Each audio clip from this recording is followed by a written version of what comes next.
shale places are in sunken valleys. Sorry? All these shale places are in sunken valleys.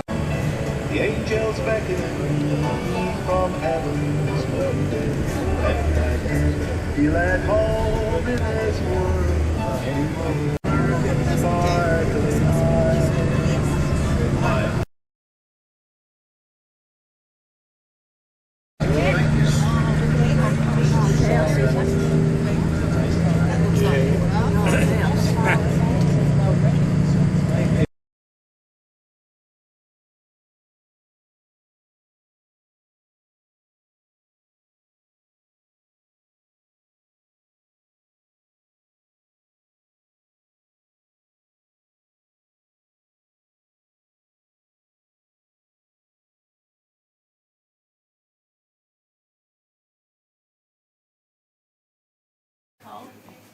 Was it still cold? No, it was all right afterwards. Is that how they do it?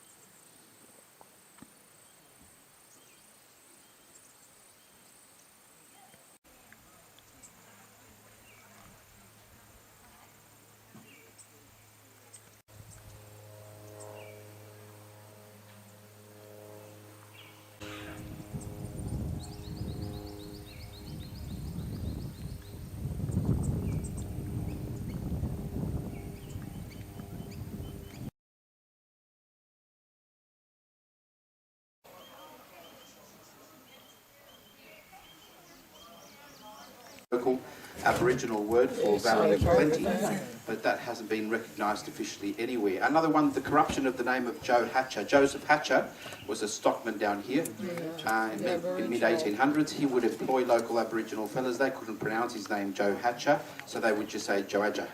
But we think it's a little bit of a myth. Finally, the first two letters of three names, like Joseph, Adam, James, not necessarily those names, but Joadja. More evidence to suggest that's where the name comes from, but again, nothing officially recognised anywhere. All right, we go to 250 million years ago. Right in front of us over there where I'm pointing out, 100 metres above where we are now, we had a lake. Now that's 250 million years ago. That's where the bottom of the lake was, 100 metres above where we are. And of course, that's all eroded away. But back then, at the bottom of the lake, you had all this algae and other organic material settling at the bottom of the lake.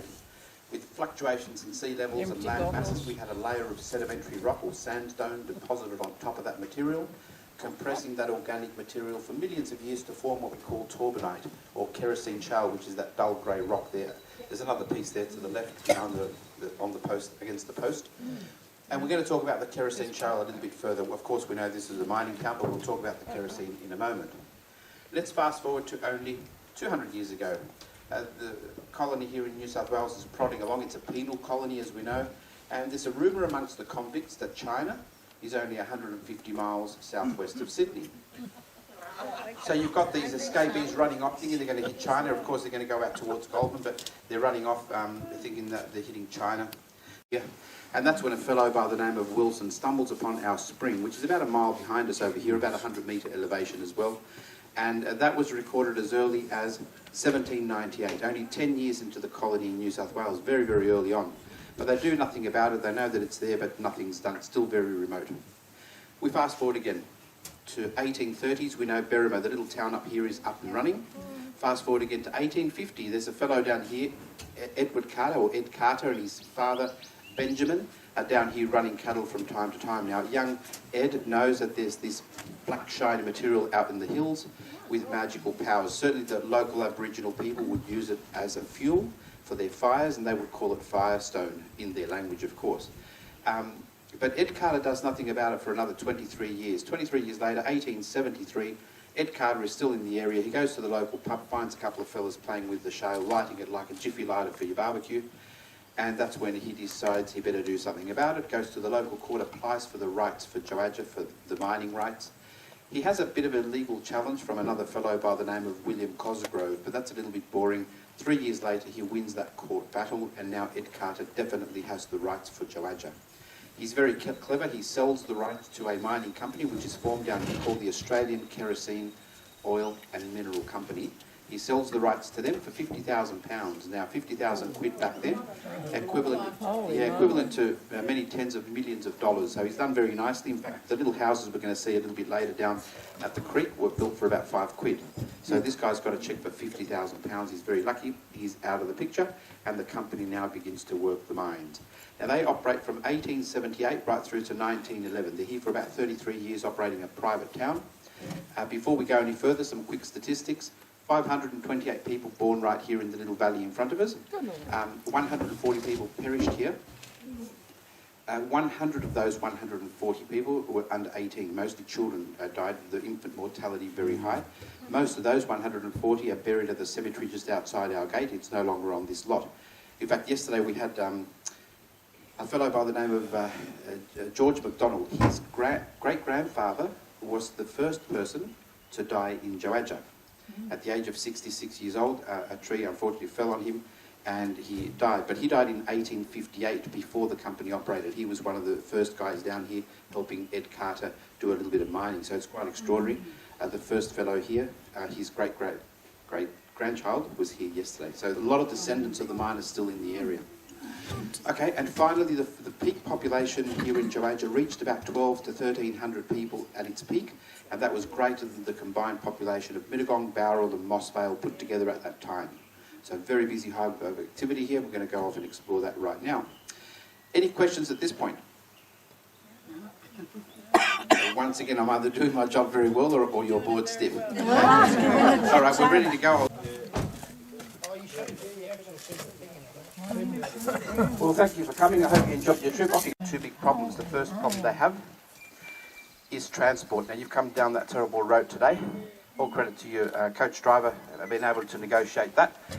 That wasn't there 135 years ago. Ed Carter, the young fellow who discovered the shale, was up in the hills up in front of us to the right there, to the creek, up Carter's track, which is a little track about 1 kilometre down the road here, up to the top and off to Mittagong. That would take about 5 days to take 1 tonne of shale from here to Mittagong, load it onto the trains at Mittagong, send it off to Waterloo, near Redfern there in Sydney for processing. The company takes over. The first thing they do, of course, is build the incline. The photo on the left shows the narrow gauge. Good old Scotland. In Scotland, they were at the forefront of shale mining and processing. So they had an agent in Glasgow recruiting all these wonderful skilled workers to come and help exploit the valley here in Joadja. This is where things become considerably different and interesting. The company, they insist that these men who are coming out, they're generally more experienced, they're more mature, engineers, surveyors and like managers. Generally, they're going to be married, they're going to have kids. The company insists they bring their women and children with them. They don't want a typical mining town with just a lot of young single men and all the problems associated with that. So now we have a very particular set of circumstances here in Joadja. We have a population of, well, first of all, it's a private town, never a public town here. It's a privately owned and managed town. 90% plus Scottish Presbyterian, and men, women and children. A very interesting social experiment and a very successful one at that. We'll go into that. Even though the mine eventually failed from a social perspective or social engineering perspective, very, very successful indeed, and we'll have a look at that as we go along.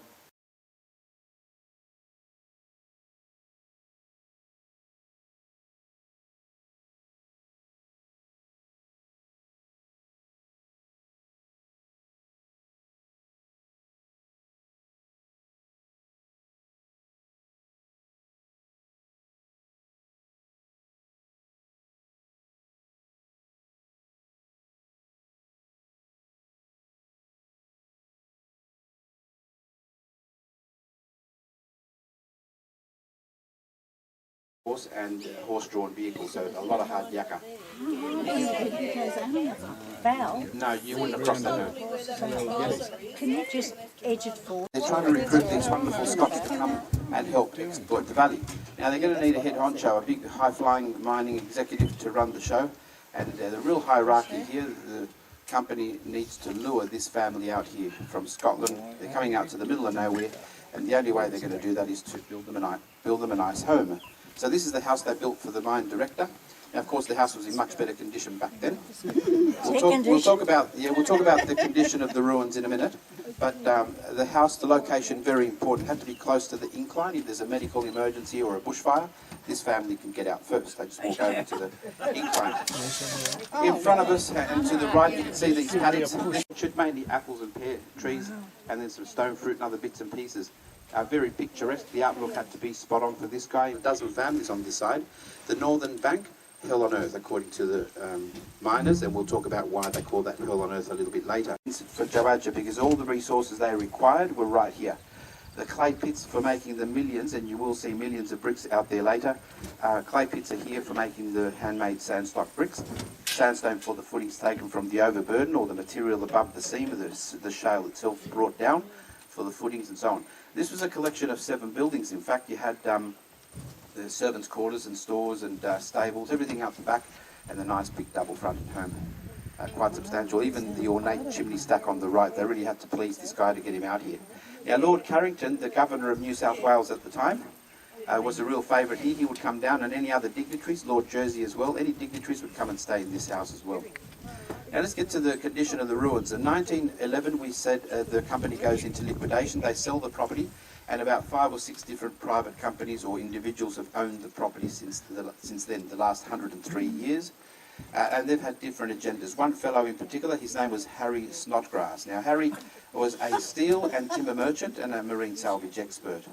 No points for guessing what he wants to do with Joadja. He's flogging materials, second-hand materials. He's recycling everything here. Made a lot of money at the same. That was 1925 when he took over. So that's part of the reason we've lost many of the structures here. But it was still so relatively remote. We're still the best preserved shale mining, early shale mining town in the country. And we're going to see lots of structures when we get out there. Also, we know that well before the company went into liquidation, 1905, a big bushfire goes through here. At that time, the company had already begun to fail, and there were only about a dozen families doing processing and mining and so forth here at the orchard. And when the bushfire went through, it pretty much wiped out all of the structures here except for the orchard and the orchard manager's house. We'll have a look at that in a minute, and we'll talk about the orchard in a minute. Very quickly, just a quick comment about the vegetation around here, because from time to time, and I say this tongue-in-cheek, just joking, we get some greenies here, and they are very upset at all the introduced species here. And I know that you in the Blue Mountains, most of you are greenies, and that's a really good thing, because I'm a bit of a greenie as well. Not all of you. But we can see a lot of the introduced species, a little bit of a nightmare here, because we've got the serrated tussocks, we've got cottonwood trees and blackberry and a bit of Scotch thistle, a little bit of fireweed, and then sycamores down further, and Patterson's curse, you name it, we've got it here. And sycamores as well. So after 100 environment as well. Okay, we'll move on. Any questions in relation to... Okay, we mentioned the orchard earlier. No.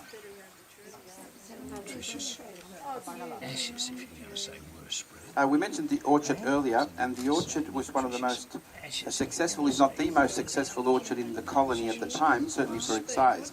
We'll go through some of the unfair advantage we had here in Joadja, and later we'll talk about some of the unfair advantages we have now. But going back to the orchard, back then, water we know was never a problem. We've already mentioned we have a spring-fed creek, and the spring's about a mile in front of us, about 100-metre elevation. They're able to gravity feed water to this point and fill up a reservoir behind the orchard manager's house to our right here. Another unfair advantage was ash from the retorts. The retorts is where we extract the oil out of the shale, and the ash was used to condition the soil here for the orchard. Not that it needs much conditioning, very nice fertile creek flats. And in fact, we know the American lady who owned the property here, Pat Lee, from the 1960s to the 1990s. She had some very interesting, colourful friends, and they would experiment with very interesting crops behind the house over here, hence the marijuana. So just about anything grows here. But of course, we don't grow any of those substances. Protect the fruit from the damage that the frost can cause, and that was another unfair advantage. So other orchards are copying damage to the fruit by frost, not Joadja. Yet another unfair advantage here was transport. They've got transport right in the middle of the paddock. So when the fruit was ripe for picking, chuck it onto the trolleys and straight out of the valley into Sydney markets. Now I mentioned earlier, 1905, the bushfire went through here, wiped out the whole valley. They stopped doing all the mining and processing here, but they can on to other areas for coal and other products. I'll talk about that a little bit later. The house to the right, the luckiest house here, the only house that wasn't damaged during the 1905 fire, the orchard manager's house. It's the house that was, well, it was built 1882, and always the house that's been continuously lived in. All the subsequent owners have all lived in this house. It's a very lucky house because it did miss out on the fire, but also the rock you see to your left, next to the sign there, that rock at the top of the escarpment there, the owner at the time, this is 1960, remember, the owner at the time would not use the road you've come down, that wasn't there, he would use the little zigzag carter's track. After a couple of weeks of heavy rain, he couldn't use that track, so he would park the car at the top of the incline and walk down the incline. That day he's walking down the incline, hears a noise, looks across and watches as that rock comes tumbling down the hill towards the house where his wife and 5 kids were, and at the last minute just bounced over to here. So once again, very lucky house. Now we think, well, we know it's haunted, it's got 2 ghosts, and they're obviously friendly ghosts always looking after the house. Okay, so very, very lucky indeed.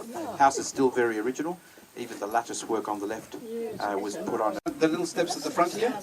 Well, that's part of the, if you have a look, when we roll along, you'll see a sign here with a photo taken around the turn of the century, and they were still there, so that's just more a symbolic. We haven't lost anyone, no? All right. Fencing, dances, education, mechanics institute. Just what? Just on its line. Building will keep photos of this in a moment next to the vehicle and over here. It certainly looks like a church in the photo.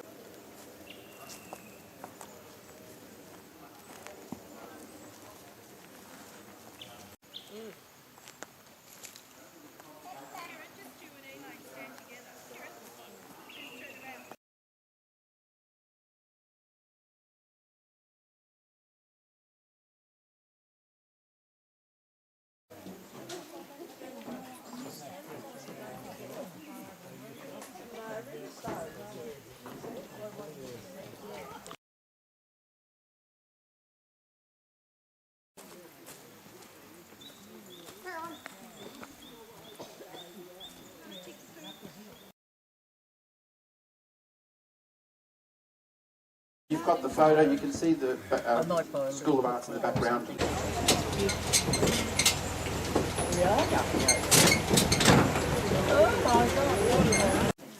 Originally called Brick Row, this was renamed Carrington Row in honour of Lord Carrington. Can you all hear me, or do you prefer the microphone? Okay, so in honour of Lord Carrington, the Governor of New South Wales at that time. Also sometimes referred to as the miners' cottages, but that's impossible. There were only about 22 or 23 of these cottages here. You're not going to have 12 or 1,300 people living here. The miners, when they were recruited back from Scotland, they were promised housing here, but they didn't read the fine print. Once here, they had to build their own houses.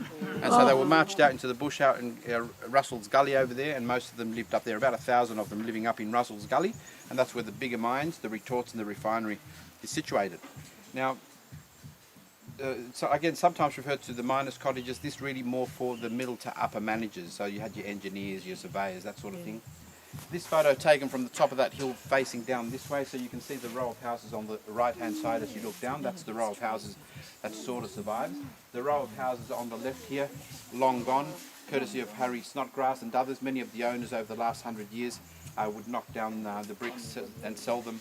We've even got footage of Pat Lee, the American lady I mentioned before, taken from about here. 1968, a documentary was filmed here, and we can see her with a few pallets of bricks. She's cleaning the bricks, and she's with another fellow cleaning up some bricks. She's commenting she's going to use the bricks to do up some of these houses, and of course that never happened. But in her defence, she was very passionate about Joadja. The property at that point wasn't a heritage item, and if she wanted to, she could knock down all the houses and sold all the bricks, and she didn't do that. But she certainly did sell some bricks. Scots are very clever. As you look down, it looks more like a European or English village. Doesn't look like a Aussie village, mainly because of the planting here, the Ravinia weed control here for the sycamores. So just referring to the photo for a minute, you can see some interesting elements. Young pine, guessing what the little huts are at the back of the houses.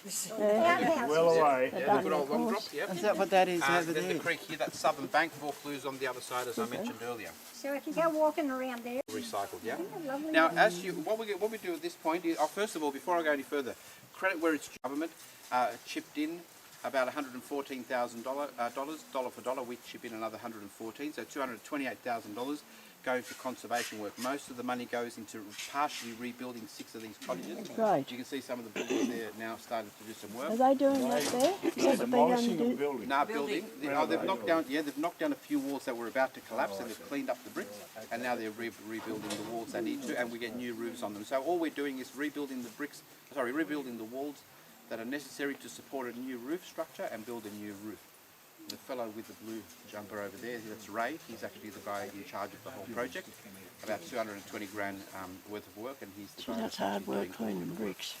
Not himself, he's the manager that does all that. At the end of the row, I'll take the people mover separately. So if you've got any loose items on the people mover, or you don't want to go, so keep a good 5 metre distance from the rules. I noticed the fireplace was the most stable. How cold are they? Well, I had plenty of firewood. Got some from Selmere that was my husband's grandmother. And then he's got this stove out of the house.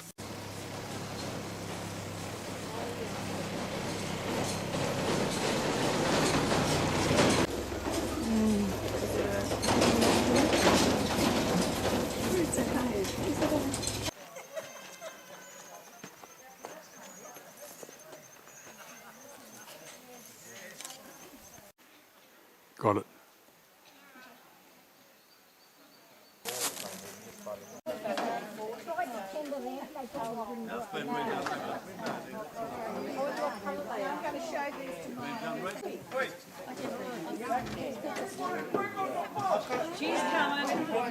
I don't think it's a sketch. This is Left on here because it's got all...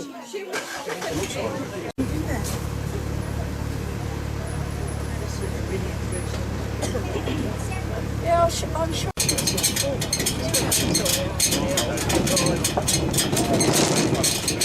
Johnson came in and wanted... People call it cottonwood, other people call it different sorts of things. But in any case, this wasn't here.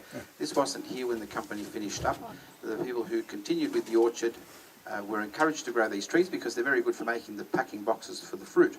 But also when you're burning matches, generally this is what they use for making matches as well. Yeah, they're poplars. They're very much alive. They look like they're dead, but they're very much alive, and they're deciduous. They've dropped their leaves, and some people call them cottonwood because when they bloom, they've got these snowy. Very spectacular. But more importantly, believe it or not, just to our right, behind these trees, you've got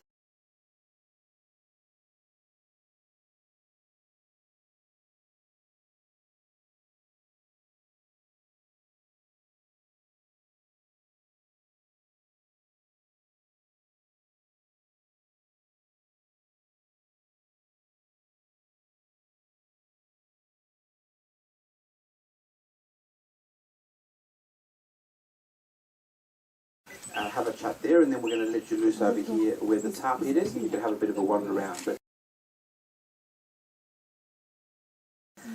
And we'll explain why in a minute. The way up the hills, all the way around us, the bigger mines are here. There are mines everywhere, but these are the bigger ones in front of us. Material, the shale here, ready for the first process. Now let's go through what a retort is. One individual retort comprises a retort liner, which is the contraption to our front here to the right. That's what we call a D-shaped, a horizontal D-shaped retort.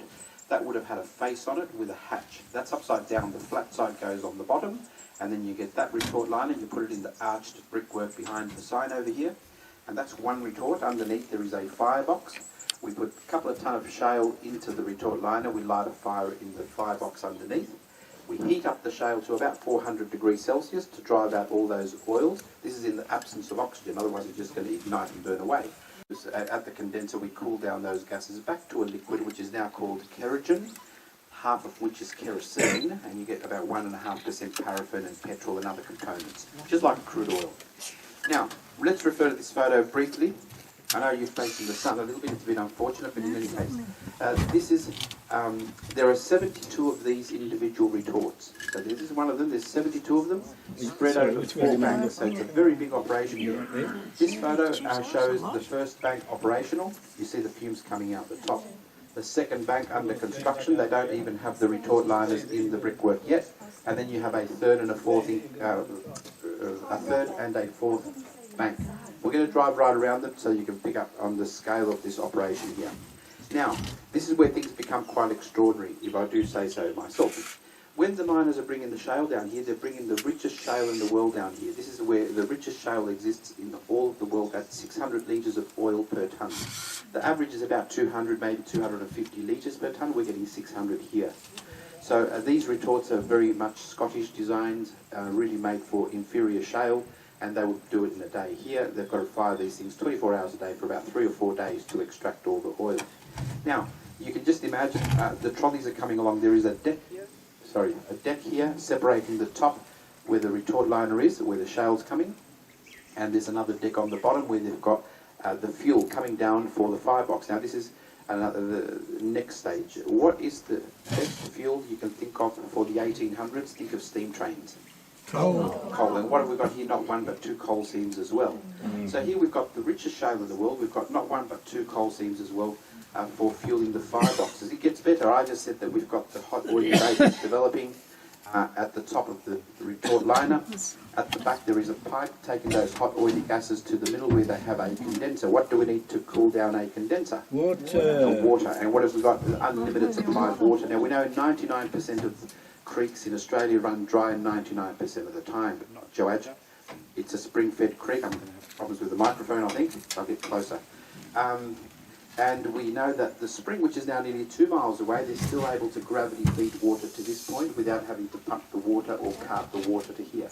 So they've got water on tap, the best shale in the world, coal seam. They've got fertile creek flats for growing fruit and vegetables and marijuana. They've got plenty of kangaroos and wallabies and wombats and koalas. And yes, they did eat wombats and koalas for protein. They've got clay pits for making the millions, and I do mean millions of clay bricks here for the retorts. Quite an extraordinary bit of territory here, 2 to 3 square kilometres with all of those resources right here. Now, any one of those elements is missing, this would not have been viable. Just to complete this area, the ruined Torby area, there from Scotland, the quality was very good, but they're for inferior shale, and so they'd have to fire them for 3 or 4 days. So these are operating 24 hours a day. Up to 75% of them are operating. The ground is trembling, there's fumes and dust and noise from I'm not getting much sleep at all. Over to the right-hand here, and the Lee Wilson Consortium. These guys get together. They know there's plenty of shale trapped out here. They come along, they build one vertical retort. Remember, we've got 72 of them behind us. This is just one little vertical one. They must have forgotten it's the richest shale in the world. They've left the hatch open. Perhaps oxygen's gotten in, the thing's blown up, and they've had to walk off the site. Now, fortunately, nobody was killed or injured, but certainly they walked off the site with their tail between their legs. 1938, we know the Americans are concerned about a war in Europe, and they told the Australians and others to start looking for their own sources of fuel, and that's when the Glen Davis shale operation begins over near the Blue Mountains there. And the Gottings family from Mittagong know there's still plenty of shale here as well, so they come out, they extract the shale, but they process it in their backyard retort in Mittagong, and that's the end of the shale operation here. But just very quickly, turn of the century, why did this fail? Why did the mining operation here fail? We'll run through it quickly. Firstly, the turn of the century, a federation comes along, they drop a lot of the protectionism, a lot of the duties and tariffs and that sort of thing. Also, turn of the century, we've got the Americans flooding the market with their cheaper crude oil products. Now, the Americans are pumping crude oil straight out of the ground. Here, we've got to go out into the bush, climb a hill, chisel it out of the side of the hill, bring it down here, heat it up, extract the oil, and then gravity feed it down to the refinery to refine it. It's just too energy intensive, too labour intensive. We can't compete with the Americans. Also, turn of the century, gas and electricity coming online, so there's less and less demand for the candle products and the kerosene products they're manufacturing here. So eventually this just goes down, and in 1911 they go into liquidation. Well, we know that 1905 fire was the last nail in the coffin, and they've decided to abandon the site. With the fires, I know that up at Nunes, they had a fire up at Nunes and it burnt for 3 or 4 years underground. Is the same thing happening here? Okay, did everyone hear the question? So, certainly some coal mines and some shale mines have been known, once they've had a fire go through, the seam itself begins to burn, and it's very difficult to turn it off.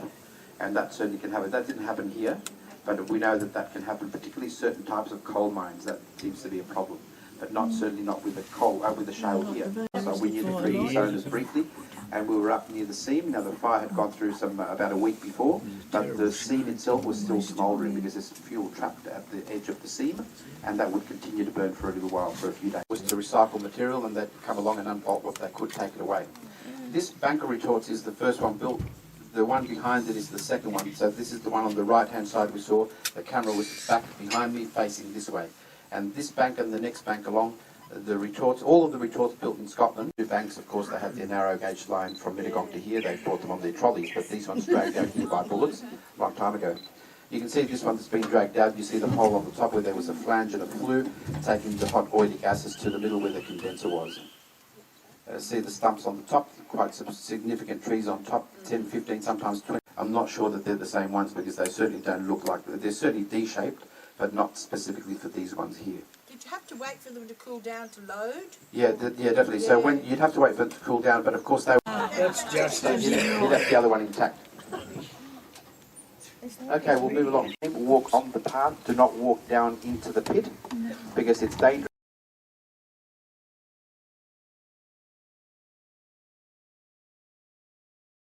That's why they're all got the signs on the back.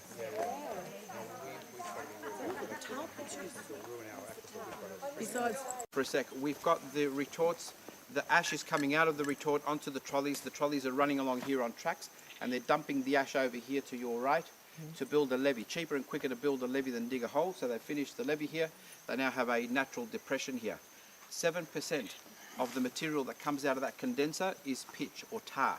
So they would there was surplus material. Certainly they would sell some of it for the ship building or ship repair industry, for making repairs to timber boats. Some of it for roof flashings and dam-proof courses and other products, but most of it, or a lot of it, certainly dumped here. Now we know a lot about this pit because when the property was subdivided some 15 years ago, the fellow who owned the property was going to do a little housing development here. The local authorities knew this was contaminated. Anyway, a big war erupted. He was then ordered to remediate the site by removing the tar here safely and disposing of it safely, or cutting in a diaphragm wall or a slurry wall, as they call it, to stop any cross-contamination into the soil. Fortunately for him, the solicitor who helped him happens to be the same solicitor we used for our conveyancing 3 years ago. He was able to prove that this was right in the middle of what we call it Crown Road. So they promptly sent a letter to Queen Elizabeth back in England and asked her to clean it up. They very quickly changed their mind and just put a cyclone fence around it. Well Now, done. out of that war that erupted, a lot of consultants were involved, the EPA and so forth. They found that it's not contaminating anything anymore. This is the only contaminated spot in the whole, well actually this one and another little one further down out of the 1,000 acres we've got here now. It's also not affecting the water, so water from here flows into our creek, into Wingecarribee, Wallandilly, and of course over to Warragamba Dam, and it's not affecting the water, so the best thing to do is leave it alone. We know it's 2.5 metres deep in the middle, 10-15 metres wide, maybe 50 to 60 metres long. Pat Lee, the American woman who owned the property, lost a dog here, a golden retriever. This is of course before the fencing went up, and they did find the dog after a while, but it was exhausted and they had to put it down. Now Pat Lee, I mentioned before, she had all these colourful friends would come down here. Some bikie gangs would come down here and they would grow marijuana. They would shoot kangaroos and rabbits, maybe even each other. So frankly, I don't want to know what's here. Don't want to clean it up. I was wondering if that was it. Yeah. Oh, yeah. And it's 2.5 metres deep. Okay, so you can see all that stuff there. 2.5 Now metres during summer, if I were to walk here, I would sink instantly. yeah, Actually, you can just see me sinking a little bit. you are too, yeah. oh wow. Oh, look, he's sinking. Can you see it going down? Yes, get out of it. He doesn't care if I go away for the day and leave him. No, if he doesn't, no, he doesn't care. I can.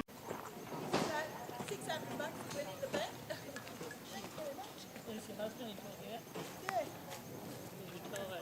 No, semi-retired. Retired sort of thing.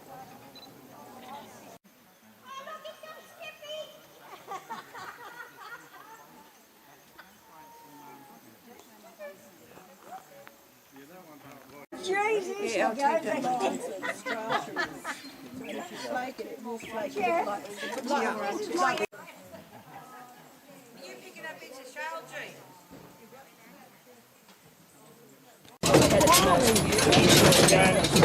Conflicting reports about where the different items were, so we won't dwell too much on that technicality.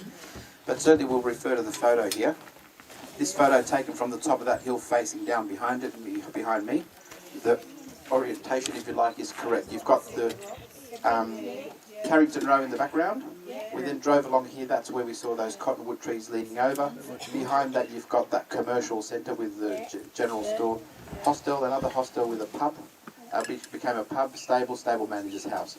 We then drove along here out to the retorts. The retorts are now gravity feeding these with the crude oil. From here they then go to the refinery. We then drove along here past that little stack behind you, parked the trolley right about here. That's the big one you've got to your right now. A big fence all the way around, 7 acres all in all, enamelled on one side, corrugated iron with enamel surface on one side to stop anything sparking if it hit it, because there's lots of volatile and flammable liquids and gases around. Now the interesting thing about the refinery here is they added value here. They weren't doing what we do now, we get our resources and flog it to other countries and then buy it back as a toaster or a fridge for 1,000 times the value. These guys were adding value right here, so they will manufacture the candles, the labels for the boxes for the candles. Everything manufactured, added value, and then flogged to other parts of the world, not only the rest of the colony. Matter of fact, the logo for the company, in fact the logo I've got here on my t-shirt, that was taken from a box of candles that Leo, New York.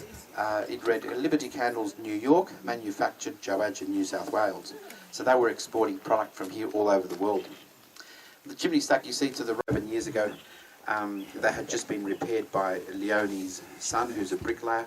Previous owners, including Pat Lee, with the biker gangs, they'd come out here with their rifles to shoot animals, and of course they'd shoot the base of the stack, hoping to knock it down. Unfortunately, they never succeeded. It's about 5 skins of brick thick at the base, about 2 foot, and they never managed to get right through and collapse. God bless them. That's what they did. The top of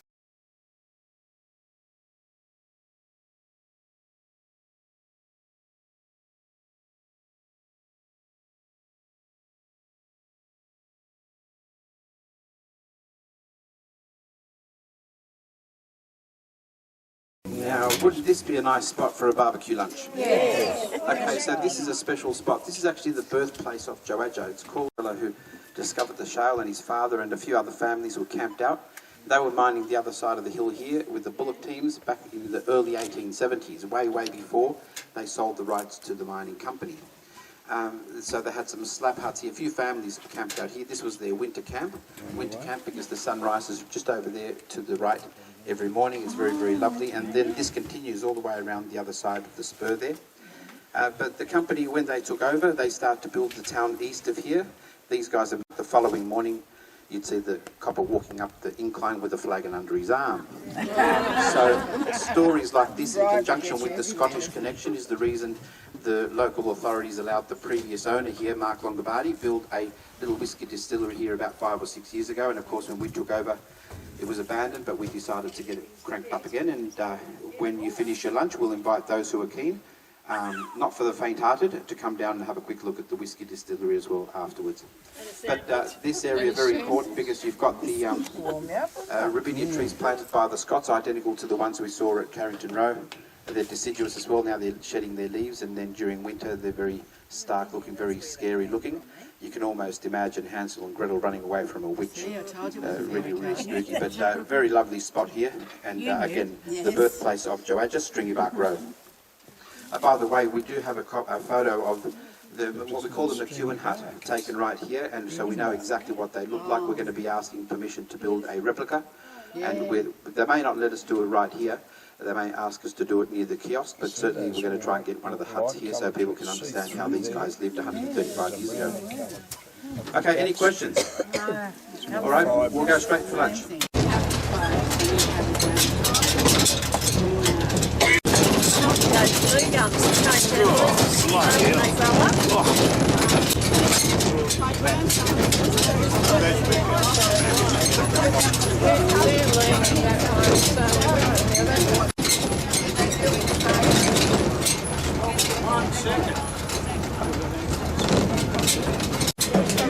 Would have been thrilling with the wind blowing by.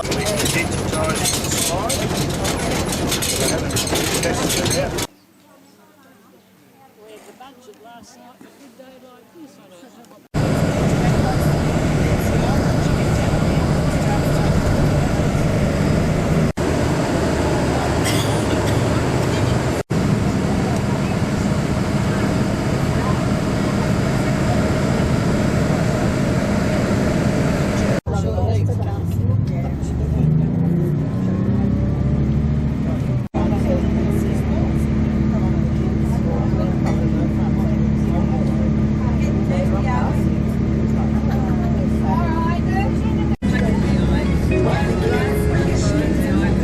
things to